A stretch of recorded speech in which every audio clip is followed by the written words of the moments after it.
Famille, tant que nous sommes là, la vérité sera toujours restituée. Tant que le combat continue, on ne doit pas léser sur les moyens pour restituer les faits. Est-ce que vous avez vu ça? Regardez, puis je vous reviens. Forces de défense et de sécurité. Cet escadron dispose des vecteurs de précision qui ont contribué à l'amélioration de la sécurité nationale. Ce joyau important du système de défense du Niger a été visité par le ministre d'État, ministre de la Défense nationale, le général d'armée Salif Moudi. L'escadron est animé par un personnel engagé et dévoué dans la dynamique de dégradation des capacités opérationnelles des groupes armés terroristes. Il dispose notamment de vecteurs aériens de dernière génération capables de couvrir l'ensemble du territoire national, d'emporter une grande charge destructive et de rester plus de 48 heures en vol.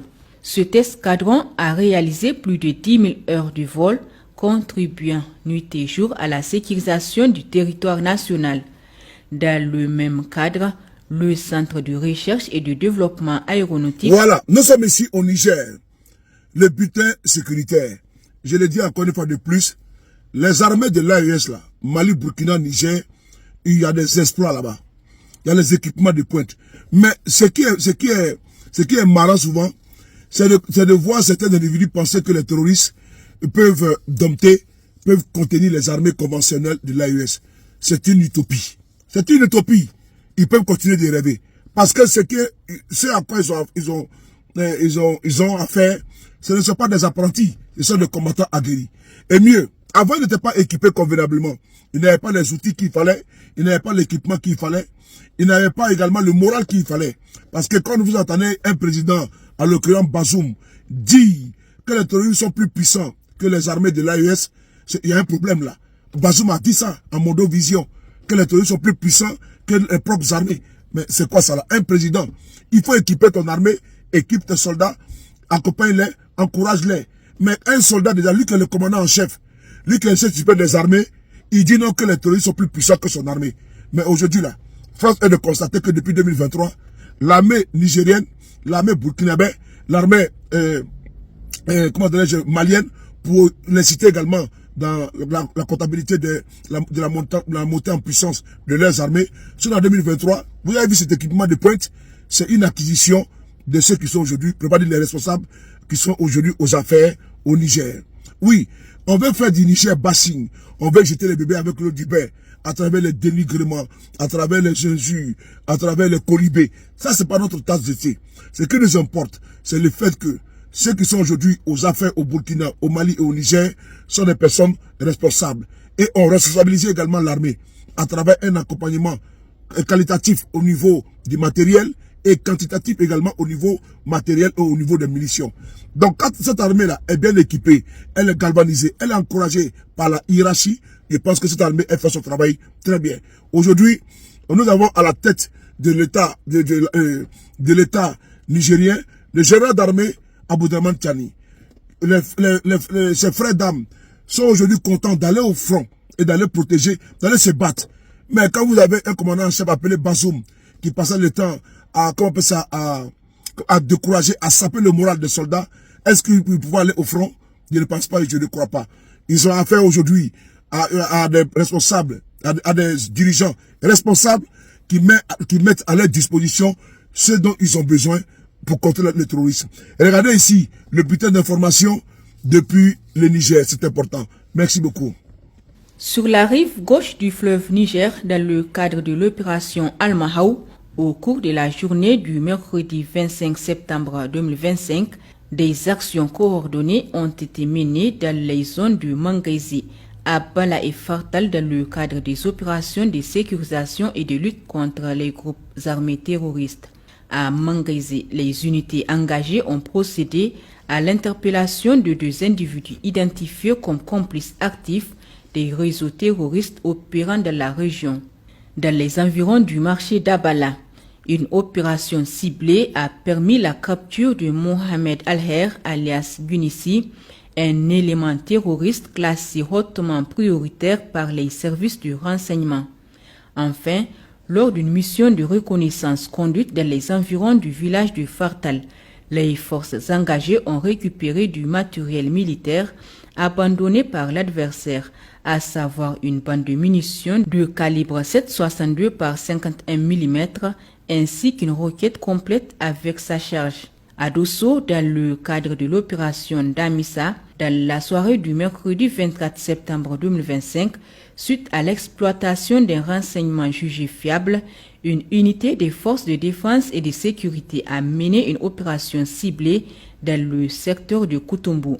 L'intervention a permis d'intercepter 3 individus suspects sur une motocyclette avec des armes blanches. L'affût de leurs effets personnels a permis de découvrir plusieurs pièces à conviction, notamment l'analyse préliminaire de leur téléphone portable a révélé des éléments accablants dont des images compromettantes illustrant les sévices infligés à leurs victimes. La veille, le 23 septembre, grâce à la vigilance renforcée et à la posture proactive des forces de défense et de sécurité, un lot de matériel de guerre sensible a été intercepté avec efficacité. L'opération conduite au niveau du débarcadère de Kocha dans les environs de Gaïa a permis la saisie de 20 dispositifs de communication du type radio talkie-walkie de marque Bofeng, accompagnés de l'ensemble de leurs accessoires. Au nord du pays, dans la région d'Agadez, le mardi 22 septembre 2025, au cours d'une mission de sécurisation active des axes stratégiques, un détachement de forces de sécurité a procédé à l'interception de 2 véhicules suspects de type Toyota Hilux à hauteur d'Amzegar sur l'axe d'Irkou. Les fouilles tactiques ont permis de mettre au jour une opération de transport frauduleux de carburant. Plus de 6 000 litres ont été saisis. Les 2 convoyeurs pris en flagrant délit ont été immédiatement capturés et placés en détention. Les véhicules, la cargaison illicite ainsi que les individus interpellés ont été remis aux services compétents pour exploitation et poursuite des procédures judiciaires. De plus, le 24 septembre 2025, aux environs de la mi-journée, un contingent d'environ 400 ressortissants nigériens refoulés depuis le territoire libyen a franchi la frontière et a été accueilli à Madama. Anticipant leur arrivée, le détachement militaire stationné à Madama a mis en œuvre les mesures opérationnelles requises, assurant un dispositif d'assistance sanitaire et de ravitaillement en eau avec l'appui du personnel de l'antenne locale de l'OIM. À l'issue de cette phase d'accueil, les véhicules transportant les migrants ont été organisés en convoi et acheminés dans le calme et la discipline vers Dirkou, conformément aux procédures établies.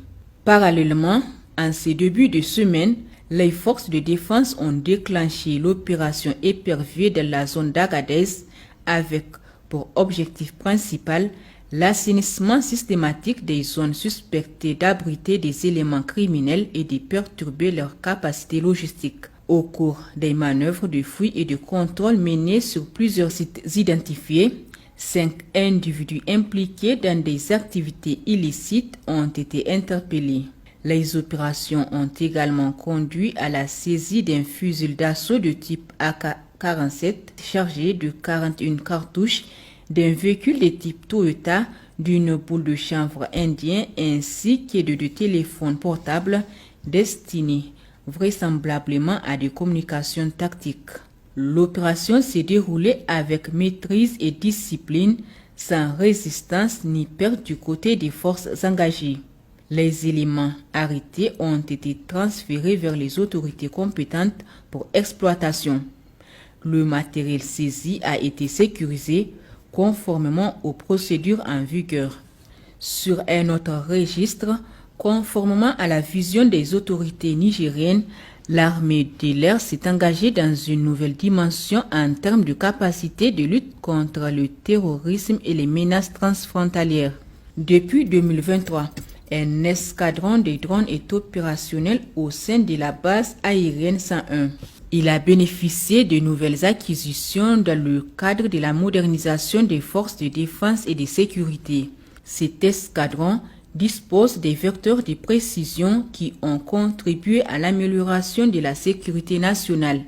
Ce joyau important du système de défense du Niger a été visité par le ministre d'État, ministre de la Défense nationale, le général d'armée Salif Moudi.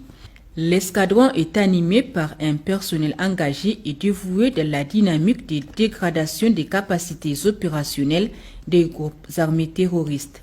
Il dispose notamment de vecteurs aériens de dernière génération capables de couvrir l'ensemble du territoire national, d'emporter une grande charge destructive et de rester plus de 48 heures en vol. Cet escadron a réalisé plus de 10 000 heures de vol, contribuant nuit et jour à la sécurisation du territoire national. Dans le même cadre, le Centre de recherche et de développement aéronautique a été créé. Ce centre vise l'autonomisation des forces armées en matière de développement du matériel militaire de dernière génération. Il s'agit d'une affirmation de la souveraineté dans le domaine des nouvelles technologies de défense qui, à terme, contribuera pleinement au développement national. Le ministre d'État, ministre de la Défense nationale, a rencontré à ce niveau un personnel technique compétent et dévoué à la mission. Il a visité les installations du centre qui dispose des moyens de conception, d'analyse, de développement et de production. Il a également suivi avec intérêt une démonstration de 2 prototypes de drones tactiques de reconnaissance et d'attaque. Le ministre d'État, ministre de la Défense nationale, a par ailleurs tenu une rencontre avec le personnel des 2 entités. À l'escadron de drones, tout comme au Centre de recherche et de développement aéronautique, le ministre d'État, ministre de la Défense nationale, le général d'armée Salif Moudi, a félicité et encouragé le personnel pour le travail remarquable abattu. Chers concitoyens, les forces de défense et de sécurité tiennent à exprimer leur profonde gratitude pour votre soutien constant ainsi que pour votre collaboration active au quotidien. Cette synergie exemplaire entre la population et les FDS demeure un pilier essentiel de la consolidation de notre sécurité collective et la préservation de l'intégrité territoriale.